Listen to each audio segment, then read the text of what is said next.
Pizza delivery. Bebo, bebo, bebo, bebo, God, Filipino, Filipino, Filipino, Italiano, Italiano, Latino, Latino, Filipino.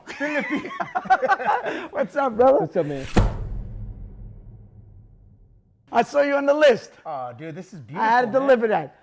Oh, the Congratulations Thank to you, your brother. Dodgers, man. Oh, thank you, brother. Man, great to see you. Good to see you too, Nick. This is my crew. Beautiful. What You up, know crew? you know my boy, right? Yes. What up, Nicky? This is just for you, baby. You mind if I put this on? Yeah, put it on. To support, Yeah, come on. show some love. Congratulate your Dodgers. Yeah, man. There's a little pepperoni here, right? Prince Street, let's Little go. Prince Street, man. Yeah, what is all this, brother? So this is where I shoot my podcast, Taboo Comics and Kicks. And shout out to the shoe surgeon. Excuse me, I'm eating while I'm talking. But this is his beautiful art exhibit of all the customization that he's done throughout his career. So we got like Shaq Reeboks right there. We got Kyle Kuzma sneakers up there. Canelo Alvarez boxing shoes. LeBron James gold sneakers. So this is a beautiful museum of his work. Of his work. What's his name? Dom, aka the shoe surgeon. Wow. Yep. Man, this is like, it's like the Hall of Fame, right? It is. Yeah. And it's cool because we get the energy of Taboo's Comics and Kicks, which is storytelling, intrinsic to my love for comic books and my love for sneaker culture. Right, because you're a big sneakerhead, right? Been a sneakerhead since I was a kid, man. When did that start? I would say probably like when Michael Jordan first did the slam dunk contest and I saw the threes. Yeah. And I was like, yo, that silhouette. When he did that dunk with his feet behind his back and he just, I became a Jordan fan. Right. And I've always loved the Lakers because I'm an LA kid, but the sneaker culture was really presented to me when Michael Jordan came around. Right. Do you remember your first Jordans? I do. First Jordans were the Carmines. And my mom would always say, I get paid once a month. I'm like, Mom, I want the Jordans. So unfortunately, I was on Payless, 2 for 1 for a very long time. But then when I got the Jordans, I felt like, dang, I finally made it, Mom. You arrived. I've arrived. Yeah.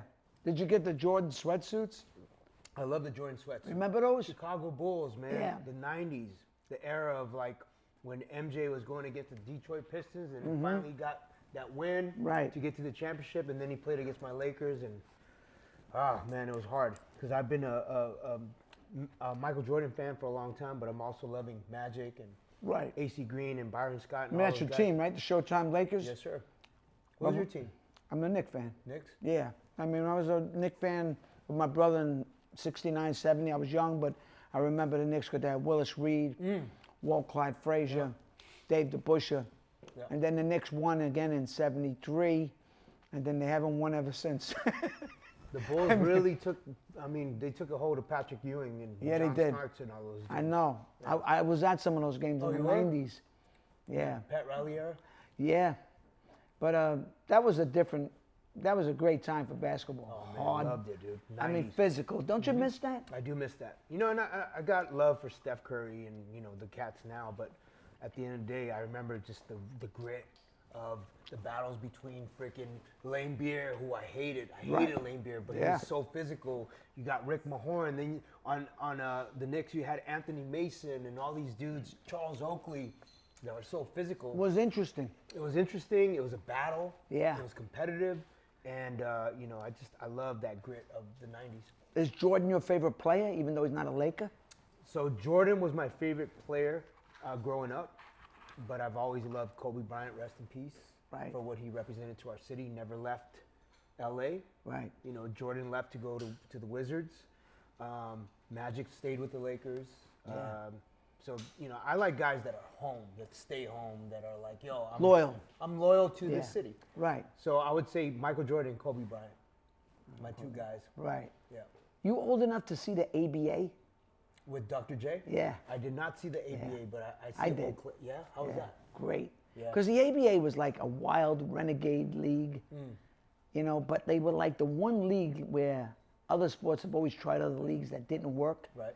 This actually worked because the NBA was always like stiff and corporate, It was like, you know, if you created baseball with fans like me as an owner, you know, it was like, it was outside the box, but the 3-point line, they started dunking, it. right? The NBA brought the dunking. dunking in. I saw Dr. J with the afro.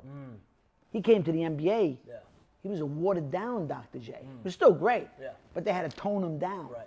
Once they cut his afro, it's almost like they cut his strength, you know? Man, so you saw the GOAT, Dr. J, who Michael Jordan patterned his game and took Right. it to the next level, That's right. of course. But Dr. J was definitely... And then there was another guy that doesn't get the credit because he got blackballed by the NBA or the ABA or NBA, and he was sort of like, doesn't always get, he was kind of on the level of Dr. J, but didn't get the accolades. Dude by the name of Connie Hawkins. I remember If you know his story, Connie Hawkins, I don't know enough about him, but I know that a lot of people were like, Connie Hawkins was a bad dude. Yeah. But, you know, the ABA had, man, George Ice Gervin, The Iceman, you know, yeah. they had a guy named David Thompson. They used to pick a quarter off the top of the backboard. Yeah. Denver Nuggets. And he would dunk it. Yeah. He had some coke problem, but he was you know, with NC State. You know what I mean? I mean, sports back then was just riveting. Yeah. I mean, today, as much as I love sports, it's just not as compelling. Compare it to like music, like when you guys were in your heyday with the Black Eyed Peas, you had legitimate hits, right? Mega hits. Yeah. You know what that was like, right? Yeah, man, and You it's- guys were like, it was the World Series, right? It's always the World Series when you're able to do it back to back to back to back to back. Right. Because it just wasn't just a one-trick pony. It was Where's the Love? Let's Get It Started. Pump It. Don't Lie. My Humps. Don't Funk with My Heart. I Got a Feeling. Boom Boom Pow. The list goes on and on and on. Right. So I was at the championship celebrating many years. Right. What was that like? Humbly, What was that humbly. like, bud, man? Man, you know what? I always say I wish I was a little bit more present in my life. Yeah. With understanding the bigness of it, playing at the Super Bowl, playing at the World Cup, because it was work. So Yeah. you didn't really get to immerse yourself in the bigness of it. You were so on the go. It's like, okay, we did this show, now what's next, right? Right. Now, at this state of my life, it's like I wish that I could have celebrated it with my wife and my kids more. I wish that I could have brought them on the road more so that they can see, so that my kids can see, like, dang, my dad's been doing some things for many years. Yeah. I didn't have the opportunity to do that because it was like go, run and gun. Mm-hmm. So I wish that I could have been more present to absorb it, to really freaking inhale. I'm at the fucking Super Bowl. Yeah. I wish Yeah. I could have inhaled that. Right. Whether people rock with it or not, I know people have a thing about, you know, critiquing Black Eyed Peas at the Super Bowl. I loved it. Being the first Native American Mexican kid to headline the fucking Super Bowl. Where was that Super Bowl? That was in Dallas, Texas, where the Cowboys play. Okay. And it was the first time that they had actually gone outside of the old school artists like The Who and Rolling Stones and artists like that they brought a modern group like Right. Black Eyed Peas to perform. And, you know, whatever, with the criticism, like at the end of the day, I got to perform, I got to celebrate and understand that a group from East Los Angeles, myself and will.i.am, Boyle Heights, my bandmate from the Philippines, Apathy App, Fergie, we all celebrated that moment of representing Los Angeles at a high level, man, and being proud of where we come from. Yeah. And I mean, the thing was, you know what? You were in it. Yeah. I understand what you're saying. Like, you look back on it now and you think, like, maybe I didn't soak it in enough. Maybe I didn't. But how could you? You know what I mean? You're young. How old were you? I was in my, I want to say late 20s, early 30s. Yeah. Yeah. Yeah. And part of it is like probably saying, like, is this really happening? Exactly. Right? Well, you know, to be honest with you, Nick, like the success, it was a long haul, man. We've been rocking since 1995. We didn't see success until 2003 when we came out Where's the Love, and then 2003 till 2011, I was on this roller coaster of fucking bigness, and it just kept growing and growing, Yeah. to the point where some people, you know, don't really know how to handle it, and I unfortunately fell into a space of overindulging and, you know, extracurricular activities, so that in 2007 I got clear-headed to understand, dude, I need to be present for my family. I need to be clear-headed and make sure that I know what the big message is. Right. It's advocating for people that look just like me, brown kids, to be able to hold on to dreams and aspirations and be like, yo, I fucking made it out of the barrios in the neighborhoods. And look at me now. I'm here with my bandmates. We're rocking the world. We're doing the World Cup. We're doing Super Bowl. But at the end of the day, like, I just knew that because I had that drive and that work ethic and the practice that we put in, it got us to the big game. Yeah, I mean, that's, you know, man, you're special. Thank you, brother. That's kind of wild because it's like, you know, when you see somebody like the Black Eyed Peas, and I saw you at the VMAs or the Grammys, I'm like, who are these dudes? You know, what are they? You know, and then like, fast forward years later, my son is doing a music video with you guys.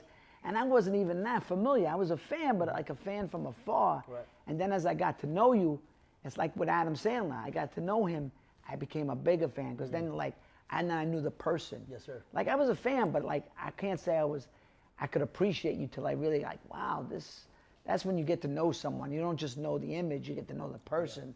And like you guys were good dudes, you know, like real people, and like you've accomplished so much, but you've been to the promised and back, and so you could see where, you know, maybe you've made some mistakes, but who hasn't? Exactly. You know? And that's what I love about you, Nick, is like when I got to meet you, and I've seen your work, but then to see you in real life and to see the love that you have for your wife and your kids, man, like I strive for that. You know, as a family man, like I love people like that.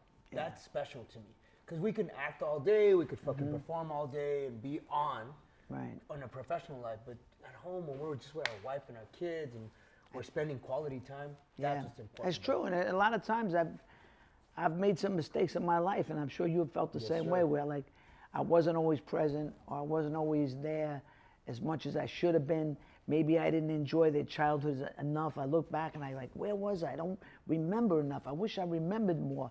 Maybe, you know, maybe I was just trying to, maybe I'm just being too hard on myself, but I'm like, you know, you definitely, by screwing up sometimes, in a way it's good because it shows you that you're human and that you could recognize it and then at least learn from it. Exactly. You know what I mean? Because everybody makes mistakes. And, you know, I mean, but at the end, your family is what really, like, matters. Like, you know, as much as we fight and this and that, at the end, that's all that matters. Exactly. You know what I mean? Yeah. All this other stuff is just noise. Doesn't really count. They don't really love you anyway. They don't really care about you. How many people care about you? Very few. It's true. You know, very few. So it's like you find out in the end who's there for you. So family is always the most important thing. Exactly. You know, and I didn't always realize, even with my wife, where I've at times felt like disconnected, and I'm like, now I feel like, you know what, you gotta appreciate that because, you know, you could lose it. You could lose things, and then when you do lose them, you're like, you're like, wow, you know, you should appreciate it. It makes you appreciate it more. Then you feel like I could have done better. Yeah, I could have done more. I could have done more. I could have done better, and I could have looked at myself and been like, yo, let me hold myself accountable. Right. To actually be a better version of myself. That's right. That's right. You know, that's where you got to look in the mirror and go, you know, I've been lying to myself a lot, saying, you justify this, justify that. Justify this bullshit. Exactly. So it's time to go, hey, you know what? I fucked up. Or I could have done better. Well, I will do better. At least I could recognize it. Some people could never admit. You know, sometimes you have fights and it's like, you know, you can never say you're sorry. You never, you know, like, well, you know, do you mean it? Yeah, you know, so, I mean, I don't know. But where are you today, man, you guys? Today we just released a single called East LA for our community, which has been a blessing. You know, we went back to our roots, myself and will.i.am. We went back to our neighborhood to shoot the video. We advocated for the people that were displaced and affected by the ICE raids, especially the Latino and Mexican community that we all grew up with and we all cherish and value.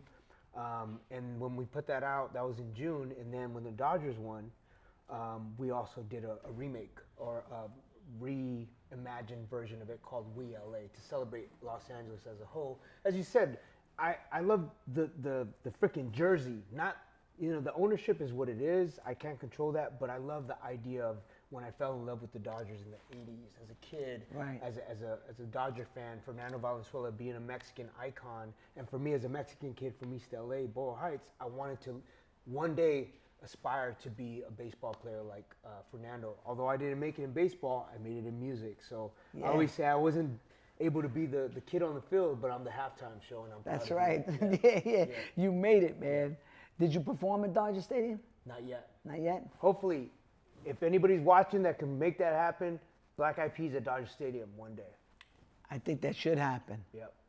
Man, I have to say, listen, it's, you know, I appreciate you doing this, but just seeing you doing your show, you're doing my pizza show. I mean, you know, you're just a good dude, man. You Thank know? you, brother. Love you, Nick. Nothing but love here, man. Yeah, man. Thank you. Thank Appreciate you. you, bro. All right? Yes, sir. And one day you come over for dinner or Oh, something. for sure. I'm there. You know? Is your wife cooking Filipino food? Yeah. Let's go. All right. Shout out to your wife, Nick, Apollonia, and all the family. Appreciate you. Thank you. All right. Taboo, baby.